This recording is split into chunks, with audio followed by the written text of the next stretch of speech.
हमरे खातिर तोहरा के दुनिया में भेजबले बारे भगवान बड़ी फुर्सत से तोहरा के बनावले बारे।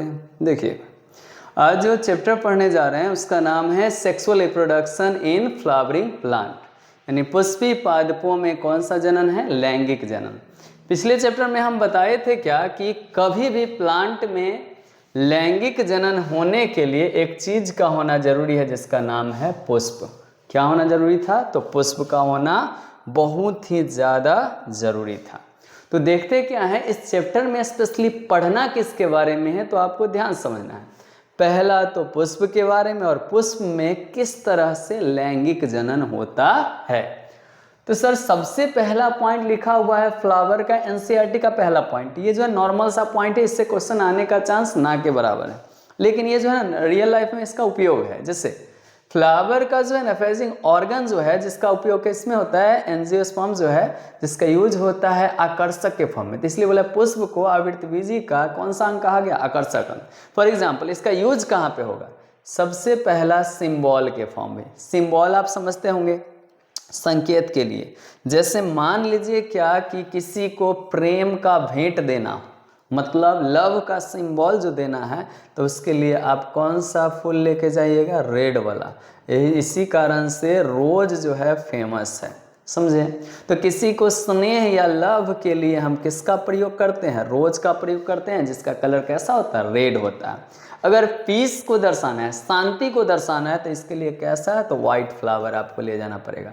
तो इसका यूज हम किसके लिए करते हैं? सिंबल के फॉर्म में कर सकते हैं। उसके अलावा धार्मिक स्थल, रिलीजियस में, जैसे मान लीजिए कि पूजा पाठ में जो है ना इसका अच्छा खासा क्या होगा? उपयोग हो सकता है। उसके अलावा अगरबत्ती जान रहे हैं, तो अगरबत्ती का निर्माण भी किससे होता है? फ्लावर से होता है। तो वहाँ पे भी इसका अच्छा खासा क्या हो जाएगा? उपयोग हो जाएगा। अब आता है ऑर्नामेंटल। फॉर एग्जाम्पल गजरा जानते हैं ना? गजरा गाना था गजरा रे गजरा रे। तो सिंपल सा इसका पॉइंट समझना है कि गजरा का उपयोग किसके लिए किया जाता था?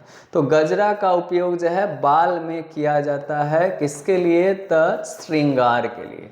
तो इसका उपयोग जो है पुष्प का उपयोग श्रृंगार के लिए भी किया जा सकता है। ये हो गया क्या चीज़? तो फ्लावर का यूज हो गया। तो रियल लाइफ में जो है ना फ्लावर का बहुत सारा, इसके अलावा जो सेंट आता है, परफ्यूम जो आता है, वो सब किसके अंतर्गत? तो फ्लावर के अंतर्गत आते हैं। अब देखना क्या है कि सर फ्लावर को हम बोले थे प्लांट का कौन सा पार्ट्स? तो रिप्रोडक्टिव पार्ट्स। पहला चैप्टर जब पढ़ाए थे तो बोले थे प्लांट्स के दो भाग होते हैं, एक कायिक भाग होता है, एक जनन भाग। वेजिटेटिव पार्ट और रिप्रोडक्टिव पार्ट। तो वेजिटेटिव पार्ट में या तो स्टेम हो जाएगा, तना हो सकता है, जड़ आ सकता है, पत्ता आ जाएगा।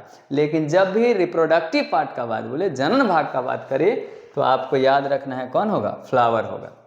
दूसरा, इसका एग्री करना यानी खेती करना क्या कहलाएगा? तो फ्लोरिकल्चर। तो एग्जाम में क्वेश्चन पूछ सकता है कि पुष्प की खेती को क्या कहते हैं? तो फ्लोरिकल्चर कहते हैं। जैसे एक और क्वेश्चन आता है कि फल के खेती को क्या कहते हैं? पोमीकल्चर कहते हैं। क्या कहते हैं? पोमीकल्चर। तो ये आ गया, किसका पॉइंट आया सर? तो इसके अंतर्गत हम देखें क्या, सबसे पहला पुष्प है आकर्षक अंग है। इसका उपयोग किस में होगा? सिंबल के फॉर्म में, रिलीजियस के फॉर्म में होगा, ऑर्नामेंटल के फॉर्म में हम प्रयोग में ला सकते हैं, सेंट बनाने में कर सकते हैं, अगरबत्ती निर्माण में, सब जगह पे इसका क्या कर सकते हैं? तो उपयोग कर सकते हैं। पहला पॉइंट आ चुका है, नॉर्मल सा पॉइंट था। अब इसमें हमको जानना है क्या चीज सर? फ्लावर के बारे में अच्छे से। तो फ्लावर के सबसे पहला तो पार्ट्स कितने होते हैं ये समझना है। तो कोई भी फ्लावर होगा उसके अंतर्गत 4 भाग मेन है, यानी कि अगर हम पार्ट्स ऑफ फ्लावर देखें तो उसके अंतर्गत क्या गो भाग आएगा? तो 4 गो। अब इसको समझने के लिए एक फूल बना लेते हैं। अब देखिए, एक फ्लावर बनाना टू इज बहुत ज़्यादा आसान है, आप ध्यान से समझते जाइएगा। सबसे पहले आपको क्या करना पड़ेगा? तो शर्ट इस तरह से एक स्ट्रक्चर लेना पड़ेगा। ये हो गया, नीचे की ओर जाएगा, ले जाइए यहाँ तक, ये हो गया, और इसको इस तरह से फैला देना। तो ये कौन सा भाग बना है सर? तो पुष्प का ये जो है ना मादा भाग है, समझना है सही से। ऊपर वाला भाग को कहते हैं स्टिग्मा। क्या कहा जाता है? स्टिग्मा, या इसी को कहते हैं वर्तिकाग्र। दूसरा नंबर पे जो आया इसका नाम क्या है सर? तो स्टाइल। स्टाइल को ही क्या कहते हैं? तो वर्तिका कहते हैं। सबसे नीचे जो आया इसका नाम क्या होता है, तो ओभड़ी होता है। अभी ध्यान से समझिएगा, ओभड़ी को ही क्या कहते हैं, अंडाशय। तो सर यहाँ पे पहले ही आप 3 भाग बता दिए, स्टिग्मा, स्टाइल, ओभरी। ये सही मायने में प्लांट का, सॉरी फ्लावर का पहला भाग ये तीनों मिलके बनेगा, उसका नाम क्या होगा, तो सर इसको हम बोल सकते हैं गाइनोईसियम। क्या बोलेंगे, गाइनोईसियम। गाइनोईसियम को ही कहा जाता है जायांग। क्या कहा जाएगा, जायांग। अब एक चीज आपको दिमाग में भर लेना है कि कहीं पे भी गाइनो वर्ड दिखाई दे ना, गाइनो ये वर्ड दिखाई दे, ये किसको दर्शाता है, तो याद रखिएगा फीमेल को। तो अगर कहीं पे आप गए और डॉक्टर के नाम के नीचे लिखा है गायनिकोलॉजिस्ट, तो आप समझ जाइएगा कि स्त्री रोग विशेषज्ञ है, यानी कि फीमेल का डॉक्टर है, वो कंप्लीट है। तो इसलिए याद रखना है कि यह जो गाइनोईसियम है, चाहे जायांग है, ये कौन सा भाग होगा, तो आपको बोलना पड़ेगा फीमेल रिप्रोडक्टिव पार्ट। इसी को हिंदी में हम क्या कहेंगे, मादा जनन अंग कहेंगे। कंप्लीट है, ये चीज आ गया पहला चीज। अब इसके बाद क्या हो गया, गाइनोईसियम का काम कंप्लीट है, तो इसको मादा जनन अंग कहते हैं। इसके अलावा इसका यूनिट होता है, इसका क्या होगा, यूनिट। यूनिट का मतलब क्या हुआ, इकाई। तो आपसे पूछा जाएगा गाइनोईसियम के इकाई को क्या कहते हैं, तो आपको बोलना पड़ेगा क्या चीज सर, तो यहाँ पे पिस्टिल कहते हैं, पिस्टिल। हिंदी नाम बहुत आसान है, स्त्री केसर। क्या कहेंगे, स्त्री केसर। तो पहला पॉइंट क्या आया कि सर ये तीनों अंग मिल करके पुष्प का कौन सा अंग बनाता है, तो मादा जनन अंग बनाता है, उसका नाम क्या होता है, जायांग होता है। जायांग के यूनिट को, इकाई को पिस्टिल या स्त्री केसर कहते हैं। ये हो गया। तो यहाँ पे समझने के लिए हम ये सब बनाए थे, आपको इतना याद रखना है कि ये तीनों भाग मिल करके क्या बनाया है, तो जायांग बना चुका है, जो कि पुष्प का कौन सा भाग है, तो मादा जनन भाग। अब इसके बाद क्या होगा सर, ध्यान से समझना है, इसके नीचे वाला एरिया में क्या होगा, तो सर ये वाला जो भाग आएगा, इस तरह से गोलाकार संरचना इसमें दिखाई देगा। सुनिएगा सही से, इसमें क्या है, ये गोला दिखाई देगा। इस गोला का नाम क्या होता है, तो आपको याद रखना है ओव्यूल होता है। ओव्यूल को ही क्या कहते हैं, बीजांड कहते हैं। तो आपको याद रखना पड़ेगा कि बीज का निर्माण किससे होता है, एग्जाम में पूछा जाए तो आप बोलिएगा बीजांड से, यानी ओव्यूल के अंदर क्षमता होता है कि बीज का निर्माण। ऐसे भी आपको है, बीजांड में बीज छुपा हुआ है, तो बीजांड के द्वारा ही किसका निर्माण होता है, बीज का। तो ये सब के सब फीमेल रिप्रोडक्टिव पार्ट हो गए। अब आता है कौन सा, तो मेल रिप्रोडक्टिव पार्ट। तो इससे जुड़ा हुआ भाग इस तरह से रहेगा, बाइलोब्ड होगा, यानी पाली की संख्या इसमें कितना होगा, तो बोलिएगा 2 ये आ गया। तो इस तरह से जो सजा हुआ रहता है चारों तरफ से, इसका नाम क्या होगा सर, ये बता दीजिए। तो ये जो है पहला नंबर, इसका नाम क्या होगा, आपको दिमाग में भर लेना है। इसको कहते हैं एंथर। क्या कहते हैं सर, तो एंथर, या इसी को बोलना है परागकोश। कौन सा कोश है, परागकोश। हिंदी वाले लिखेंगे परागकोश। दूसरा नंबर पे ये जहाँ पे जुड़ा होता है ना, इसको कहा जाता है कॉनेक्टिव। क्या कहा जाएगा, कॉनेक्टिव, या इसी को बोला जाएगा क्या चीज़, तो संयोजी कहा जाता है। क्या कहा जाता है बुआ, संयोजी कहा जाता है। इसको थोड़ा छोटा कर लेते हैं। तो ये आ गया किसके अंतर्गत, तो संयोजी हो गया, दिखाई दे रहा होगा। संयोजी के बाद इसमें और क्या ऐड होगा सर, तो ये जो दिखाई दे रहा है इसका नाम होता है फिलामेंट। फिलामेंट, या इसी को क्या कहते हैं, तंतु। तो आप देखें क्या है कि सर इधर वाला जो भाग है ना, इसमें 3 भाग इसमें भी दिखाई दे रहा है। सबसे ऊपर वाला का एंथर, बीच वाला का क्या है, संयोजी, और लास्ट वाला का क्या है, फिलामेंट या तंतु। ये तीनों जब आपस में मिलेंगे तो ये बनाएंगे एक भाग जिसका नाम है एंड्रोईसियम। क्या नाम होगा, एंड्रोईसियम, या इसी को कहेंगे पुमांग। क्या कहेंगे, पुमांग। यूनिट होगा तब पुंकेसर हो जाएगा। तो एक तरफ मेरा क्या बना है, तो नर जनन या मादा, तो ये वाला होगा मादा वाला भाग, यानी कि फीमेल रिप्रोडक्टिव पार्ट, और इधर जो बना है उसका नाम क्या है, तो मेल रिप्रोडक्टिव पार्ट, यानी कि नर वाला भाग। 2 चीज़ बन गया। तो सर प्लांट में या किसी भी जीव में रिप्रोडक्शन के लिए चाहिए क्या चीज़, नर जनन भाग और दूसरा मादा जनन भाग। अब तो कुछ बचा नहीं, तो इसके अलावा भी फ्लावर के पास कुछ भाग होता है जो आपको समझना है।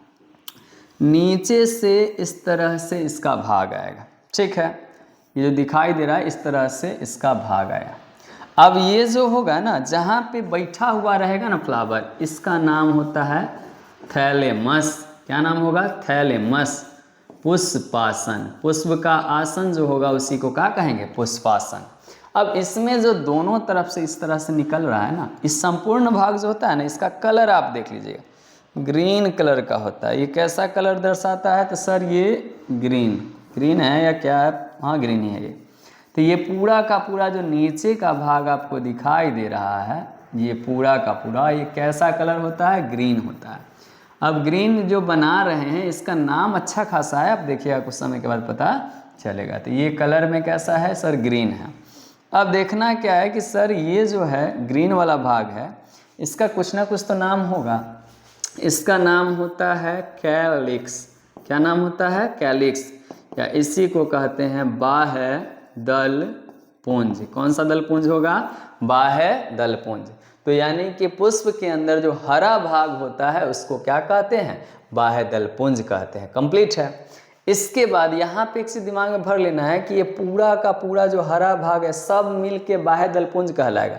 इधर से भी निकला हुआ, इधर से भी निकला हुआ, सब भाग बाह्य दलपुंज है। लेकिन अगर एक को तोड़ करके देखें तो वह आपका क्या होगा? दलपुंज हो जाएगा। तो अंतर यही होगा। सॉरी, ये एक जो होगा उसका नाम होगा बाह्य दल। अकेला जब होगा ना तो इसका नाम क्या होगा? बाह्य दल, या इसी को ही कहा जाता है सेपल। यानी ये क्या है? तो यूनिट है। तो आपसे पूछा जाए बाह्य दल पुंज के इकाई को क्या कहते हैं? तो बाह्य दल कहते हैं। अब इसके बाद इसके चारों तरफ से जो है ना कलरफुल जो है पंखुड़ी आ जाएगा। क्या आएगा सर? पंखुड़ी आ गया। आया ना? ये नीचे आप इस तरह से दर्शा दीजिए। तो इसका नाम होता है कोरोला। क्या नाम होता है? क्रोला, या इसी को कहते हैं दल पुंज। दल पुंज, दल पुंज। अब यहाँ पे एक चीज दिमाग में भर लेना है कि सर ये जो होता है ना, यहाँ पे ये रेड कलर का भी हो सकता है। कैसा बोले? रेड कलर का भी हो सकता है, चाहे यह जो है ना येलो कलर का भी हो सकता है। ये डिपेंड करता है कि किस तरह का प्लांट है। मतलब समझे कि सर कैलिक्स का जो है, सॉरी क्रोला का जो है ना कलर कैसा होता है? तो सर ये जो होता है ना कलरफुल होता है। कैसा होता है? कलरफुल होता है। मतलब इसका क्या होगा? रंगीन। अगर सरसों का फूल होगा तो उसका रंग कैसा होगा? पीला। गुलाब का होगा तो क्या होगा? लाल होगा, या कोई कोई उजला गुलाब भी हो सकता है। तो ये जो है कलर होता है, इसका मेन खास बात होता है किस लिए कलर होता है? ताकि किसको अट्रैक्ट कर सके? तो कीट पतंग को अपनी ओर आकर्षित कर सके। इसलिए इसके पास क्या होता है? कलर होता है। कंप्लीट है। ये दिमाग में भरने से मान ले क्या कि एक गाना सुने होंगे, ओढ़नी के रंग पियर। तो उसमें गाना में जो है ना, निरहुआ का गाना, बहुत पुराना मूवी है, उसमें ओढ़नी के रंग पियर कुछ और करके लेगा, जैसे कि खेतबा में सरसों फुला रहल बा। यानी कि सरसों जो है ना फुलाता है तो उसका रंग कैसा होता है? पियर होता है। इस तरह का गाना है। तो यहाँ पे समझिएगा क्या है कि सरसों का जो रंग होगा पीला होगा। अगर तो क्या दूसरा चीज, दूसरा प्लांट होगा तो उसका रंग क्या होगा? अलग होगा। लेकिन यहाँ पे पॉइंट याद रखना है कि नाम सबका सेम होगा। तो अब हम ध्यान से देखिए क्या है कि प्लांट्स में जो है ना स्पेशली फ्लावर के कितने पार्ट्स मेन हो गए? तो 3। पहला का नाम आपको याद रखना है क्या चीज? गाइनोइसियम, जायांग। दूसरा का नाम क्या है? एंड्रोइसियम। तीसरा का नाम क्या है? कैलिक्स। और चौथा का नाम क्या है? क्रोला। तो प्लांट्स में स्पेशली फ्लावर के मेन भाग कितने हैं? तो 4। पहला का नाम सर जायांग, दूसरा का नाम पुमांग, तीसरा का नाम बाह्य दलपुंज और चौथा का नाम दलपुंज। अब इसको देखते हैं क्या कि सर ये तो हो गया एक नॉर्मल सा फ्लावर के पार्ट्स। अब इसको लिख देते हैं अलग अलग करके। सबसे पहले आप लिखवाइए सर यहाँ पे एक फ्लावर के पार्ट्स, या पार्ट्स ऑफ फ्लावर, शौक से लिख देते हैं पार्ट्स ऑफ फ्लावर, पुष्प के भाग। अब इस जो है ना लिस्ट में आपका सब कुछ आ जाएगा। सबसे पहला भाग का नाम आप बताइए तो सर। तो पहला भाग का नाम अभी तुरंत आप लोग पढ़े हैं, क्या चीज? तो सर सबसे पहले ले लेते हैं गाइनोइसियम को। गाइनोइसियम, या इसी को बोले क्या चीज? तो जायांग। यही ना था सर? जायांग के अंतर्गत कौन कौन से भाग आए थे? तो यहाँ पढ़े हैं स्टिग्मा स्टाइल ओवरी। तो तो सर सबसे पहला नंबर पे अगर कोई आया है तो उसका नाम क्या है? स्टिग्मा है। दूसरा नंबर पे आया है उसका नाम क्या है? स्टाइल है। और लास्ट में जो आया है उसका नाम क्या है? ओवरी है। तो 3 भाग मेन हो गया। अब सर स्टिग्मा का हिंदी क्या है? तो वहाँ पे लिखे हैं सर वर्तिकाग्र। स्टाइल का क्या होगा? तो वर्तिका। अगर हम ओवरी का बात करें तो क्या होगा? अंडाशय। तो इस तरह से पता चला क्या कि गाइनोइसियम के अंतर्गत कितने भाग आएंगे? तो 3 गो आएंगे, स्टिग्मा, स्टाइल, ओवरी, वर्तिकाग्र, वर्तिका और अंडाशय। अब एक चीज समझिएगा, यहाँ पे ये एरिया दिखाई दे रहा है, इस एरिया का खासियत क्या है?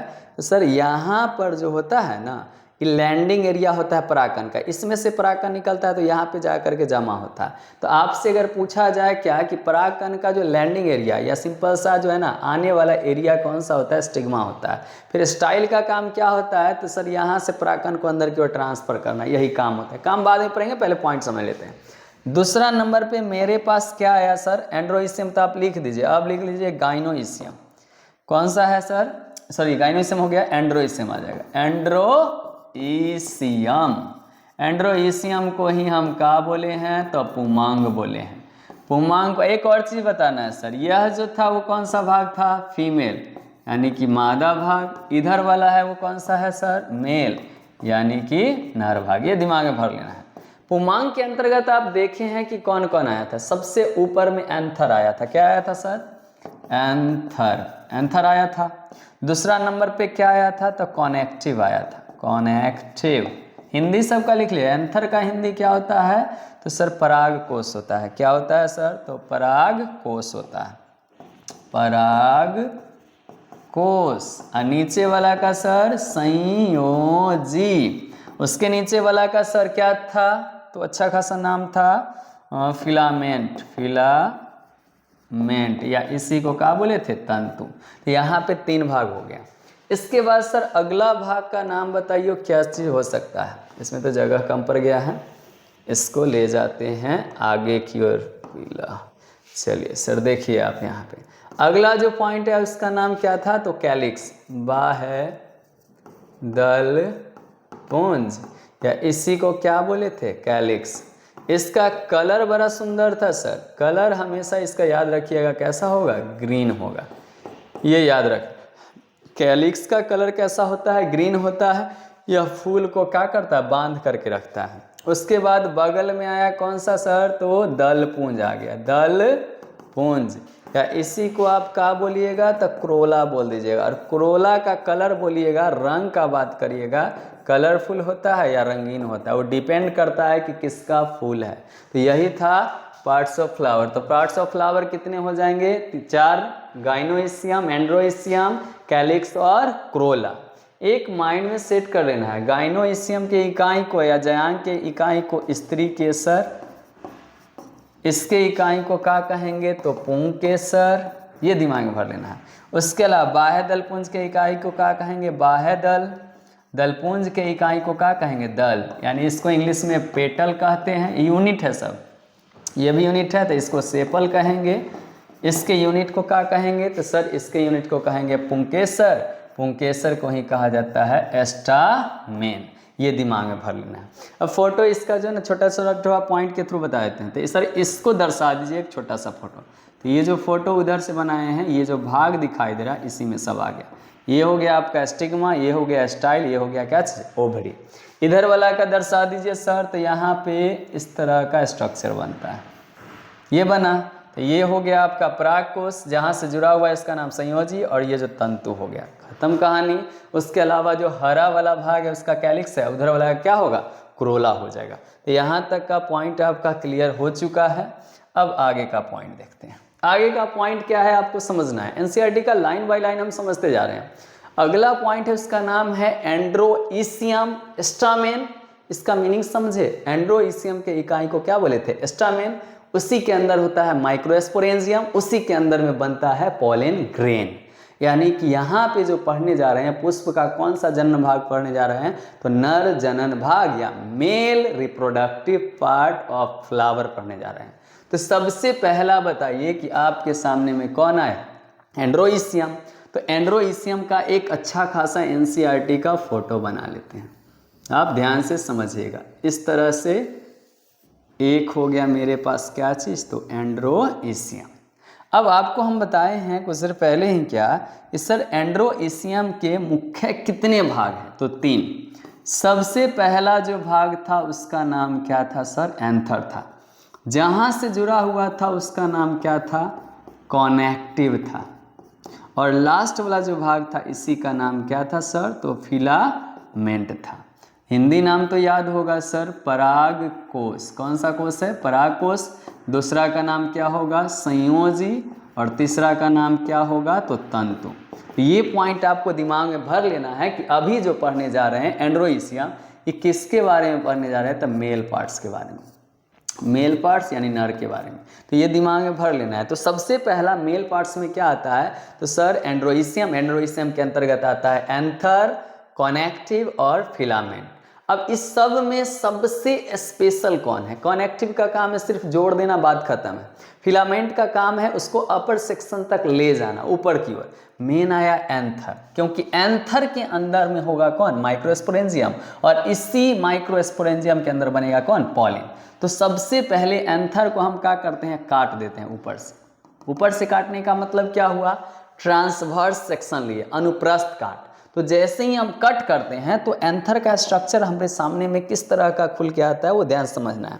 तो मान लीजिए कि मेरे पास जो एंथर का स्ट्रक्चर आएगा वो कैसा आएगा देखना है। इसको ऊपर से हम क्या किए हैं, काटे हैं। काटने के बाद मेरे पास जो स्ट्रक्चर आया उसमें अंदर में देखने पर 4 गोला दिखाई दिया। कितना गोला दिखाई दिया, तो 4। इस तरह से आपके सामने में दिखाई देगा कितना गोला, तो सर 4 गोला। ये बनाने के लिए एग्जाम में क्वेश्चन आता है, क्या चीज़ क्वेश्चन रहेगा, तो ट्रांसवर्स सेक्शन ऑफ एंथर या पराग कोश के अनुप्रस्थ काट का नामांकित चित्र बनाइए। समझिए, इसमें ऑब्जेक्टिव आसानी से आपका बन जाएगा। तो सबसे पहले आप क्या किए, जब एंथर को कट किए, क्या गो लोब था इसमें, तो सर 2 गो था। पाली था ना, 2 भाग में बटा था, तो बाइलोब्ड होता है। इसको जब कट किए तो कट करने के बाद देखे क्या कि इसके अंदर में इस तरह का गोला कितना है, तो 4 है। जो गोला दिखाई दे रहा है उसी का नाम क्या है, माइक्रोस्पोरेंजियम। तो पहला पॉइंट नेमिंग करते जाना है आपको। तो ये जो आया आपके पास जो संरचना, इसका नाम क्या है, तो सर माइक्रोस्पोरेंजियम। क्या नाम है, माइक्रोस्पोरेंजियम। इसी को कहते हैं कौन से, लघु बीजाणुधानी।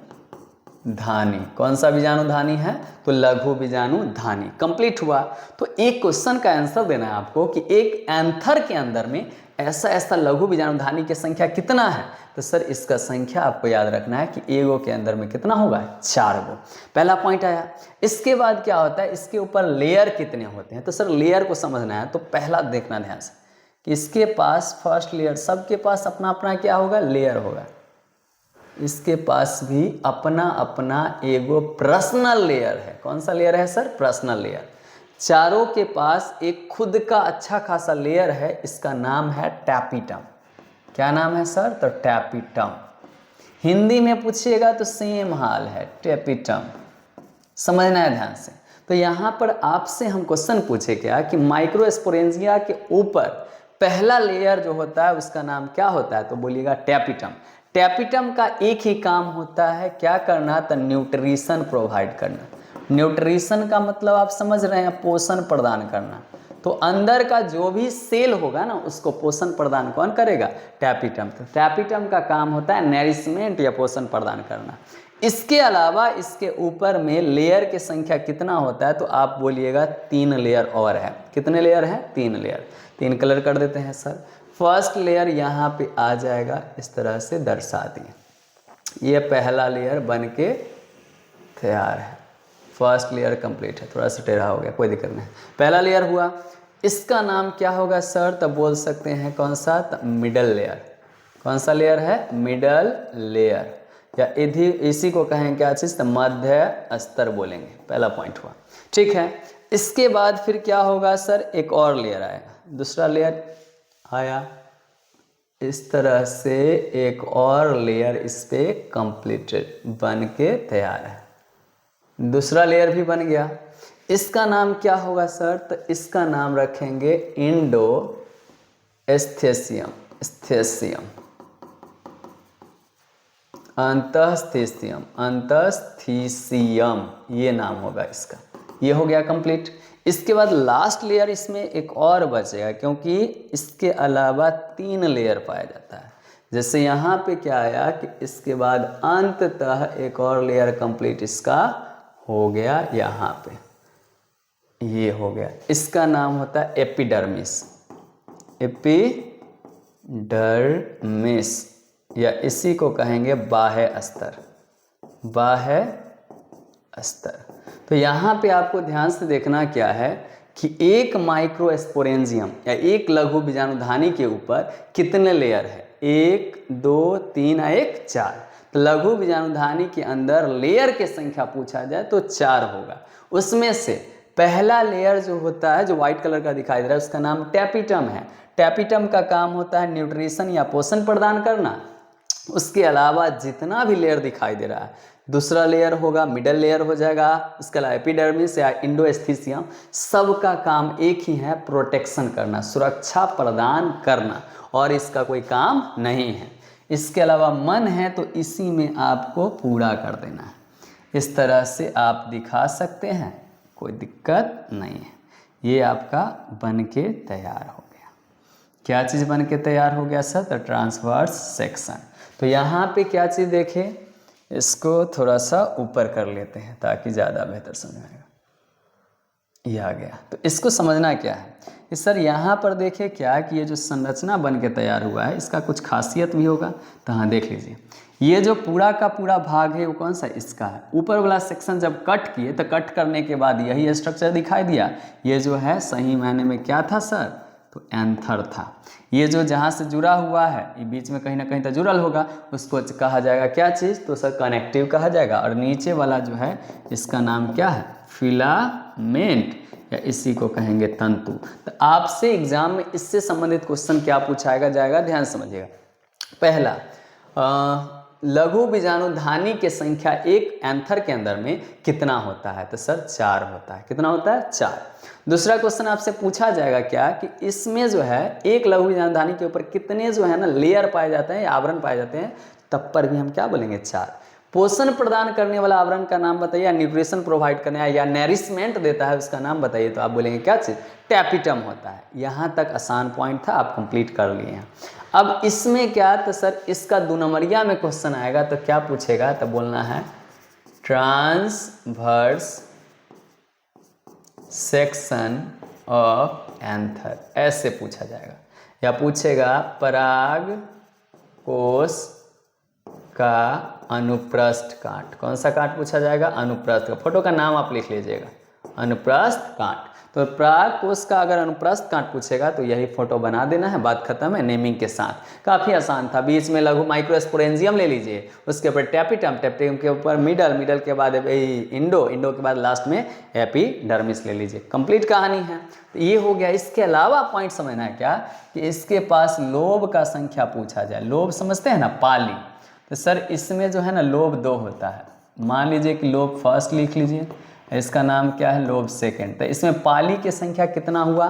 तो याद रखिएगा 2। ये जो है इसके बाद जो है ना, जब स्क्रीनशॉट ले लीजिएगा, जब बना लीजिएगा तब इसको हम कचरा करें, समझा रहे हैं। तो एक पराग कोश के अंदर में पाली की संख्या पूछा जाए तो बोलना है 2। बीच से पाली बढ़ जाएगा तो एक इधर पाली हो गया, एक इधर, तो पाली की संख्या कितना हो गया? 2। दूसरा पॉइंट क्या आया कि प्रत्येक पाली में, प्रत्येक लोब के अंदर में नंबर ऑफ माइक्रोस्पोरेंजियम कितना है? तो सर एक लोब के अंदर में 2 गो है, एक ऊपर में एक नीचे में। तो ये पॉइंट हो गया। उसके अलावा पूछा जाए कि एक एंथर के अंदर में ये बताना है आपको कि चेंबर की संख्या क्या गो है? तो बोलना है 4 गो। कितना है चेंबर? 4। चारों तरफ से है ना। तो ये याद रखना है कि एंथर का कहानी ये आया। अब अगला पॉइंट क्या होगा आपको ध्यान समझना है। तो ये हो गया एंथर। अब इसके बाद एक और फोटो इसका बनता है, उसको आपको ध्यान से देखना है। इसके बाद बनेगा। अब देखना क्या है, इसके अंदर में, किसके अंदर में बोल रहे हैं? ये जो माइक्रोस्पोरेंजियम दिखाई दे रहा है ना, इसके अंदर में होता है मदर सेल, जो डिवाइड करता है कितने भाग में? 2 भाग में पहले, फिर 2 से फिर कितने भाग में? 4 भाग में। जब इसका संख्या बढ़ जाएगा तो लास्टली ये बेचारा क्या होगा, भर जाएगा। कौन भर जाएगा, तो माइक्रोस्पोरेंजियम। इतना ज़्यादा संख्या भरेगा कि ये क्या होगा, ब्रस्ट कर जाएगा। तो जैसे ही ब्रस्ट करेगा तो एनसीईआरटी का ये फोटो आपका सामने बन के तैयार हो जाएगा। देखिएगा, पता चल जाएगा, ये फोटो है। तो ये क्या हुआ कि आपका बन के तैयार है एनसीईआरटी का अगला फोटो। इसी के बाद आता है, काफ़ी आसान पिक्चर था ये, उल्टा 3 लिखिए बस हो गया। तो ये फोटो जो बना है किसको दर्शा रहा है कि सर इसमें लगातार कोशिका विभाजन होते गया, किसके अंदर में, माइक्रोस्पोरेंजियम के अंदर में। अब बढ़ते गया तो इसके अंदर में संख्या बहुत ज़्यादा हो गया। होने के कारण क्या हुआ कि ये ब्रस्ट किया, तो ब्रस्ट करने के बाद इसके अंदर से निकलना शुरू कर देगा एक चीज़ जिसका नाम है पॉलेन, परागकण। आप पढ़े थे कि परागकण का निर्माण कहाँ पे होता है, तो परागकोश के अंदर में। तो परागकोश के अंदर में भी कहाँ होता है, तो आपको याद रखना पड़ेगा लघु बीजाणुधानी के अंदर में, चाहे माइक्रोस्पोरेंजियम के अंदर में। जब बढ़ेगा तो यहाँ से क्या होगा, निकल जाएगा परागकण। तो ये किसको दर्शा रहा है, तो आपको रखना है याद क्या कि ब्रस्ट होता हुआ परागकोश। इस तरह से फोटो होता है, आप कलर कर सकते हैं, ये चीज़ होगा। तो ये जो है ना, इसको हिंदी में लिखता है स्फुटित परागकोश। स्फुटित परागकोश यानी कि फूटता हुआ परागकोश, यानी ब्रस्ट करता हुआ, तब जाके इसमें से क्या होता है, परागकण निकलता है। एक चीज़ दिमाग में भर लेना है आपको, क्या कि इसमें जो मदर सेल है वो नॉर्मल मदर सेल नहीं है। इसके अंदर का, जैसे मान लीजिए कि ये तो आपको समझा दिया कि इस तरह से इसमें परागकण निकलता है।